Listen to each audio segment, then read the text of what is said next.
Humphrey Polepole aliwahi kujizolea umaarufu katika siasa za Tanzania kutokana na uwezo wake wa kujenga hoja na kuwasiliana kwa ufasaha katika majukwaa mbalimbali ya kisiasa. Akiwa kiongozi na msemaji wa chama chake kwa nyakati tofauti, alionekana kuwa na uwezo mkubwa wa kujibu hoja na kueleza misimamo ya kisiasa kwa kujiamini. Mbali na hilo, Polepole pia alitajwa kuwa na kipaji cha kukariri na kutumia lugha za watu mbalimbali, jambo lililomsaidia kuwafikia wananchi wa makundi mbalimbali na kuwasilisha ujumbe wake kwa urahisi. Uwezo huo ulimfanya kuwa karibu zaidi na jamii na kuongeza ushawishi wake katika mikutano na majukwaa ya kisiasa. Mtazamaji wa Baharia TV, na kusogezea kwa ufupi kidogo moja ya ziara yake Humphrey Polepole pale nchini Malawi, upate kumsikia kwa ufupi kidogo. Aku Malawi ndi habari yetu, tieni tuwatandize watu wa Malawi, ndugu zetu, twendeni tukawasaidie. Mmenisoma wapiganaji?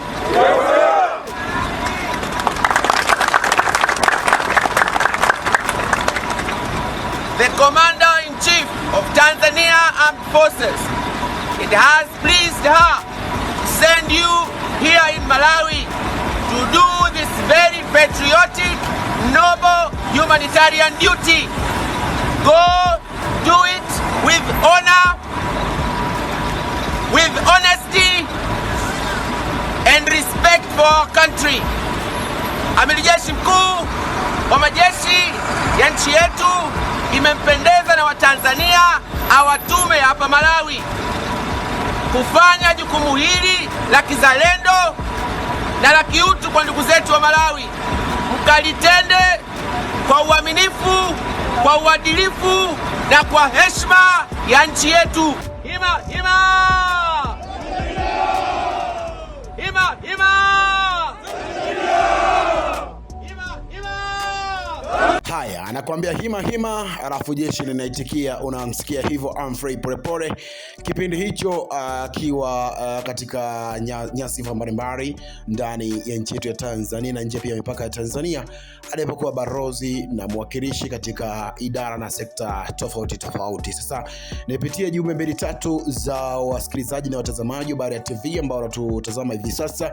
Mmoja anasema Mungu endelee kusimama na Tanzania kuitetea kila kitu. Humphrey Polepole popote ulipo, endelea kupumzika. Sawa, asante. Mwingine anasema jamaa alikuwa mtu wa kweli na alikuwa mtu wa maana kabisa. Mungu endelea kumtetea na kumpunguzia adhabu ya kaburi kokote aliko.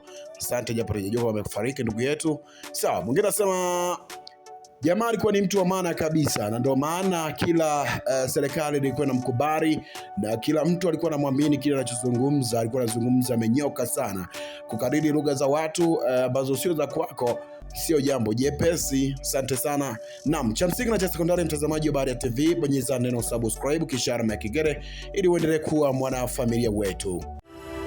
Asante kwa kuifuatilia Baharia TV.